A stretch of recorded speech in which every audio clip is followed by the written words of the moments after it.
So I've had migraines since I was 15, and they weren't chronic until probably the last 10 years or so, but the last 10 or 12 years they've been chronic. Most people with headaches don't need a stimulator. Most people, even with very severe headaches, will respond to traditional headache medications and other headache treatments by a good neurologist.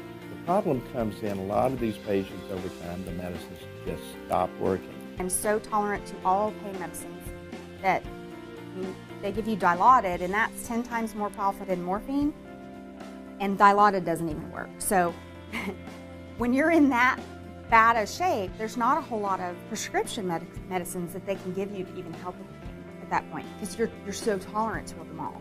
Well, those are the patients that are very good candidates for an implanted neurostimulator. But by very gentle stimulation of these supraorbital and occipital, the nerves in the front and back of the head, the patient feels a tingling sensation. By certain mechanisms, their headache literally just goes away.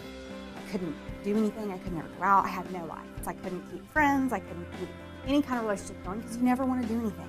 This affects everybody, all the family, all the friends. And you can maybe imagine you have a family member there you love, but you know, they're always out, they're always hurting. And you're always in a bad mood and you never feel well. And the people around you, as much as they love you, can't deal with that day after day after day. And you don't realize until the pain is gone how horrible and how limited your life is until you all of a sudden can do stuff.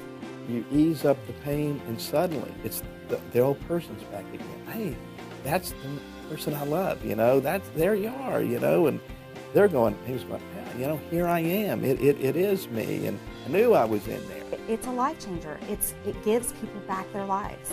And not just the patient, it gives the family, the friends, everyone around the patient their lives back. You definitely have to come in and talk to Dr. Reed and see if you're a candidate. And if you are, do it.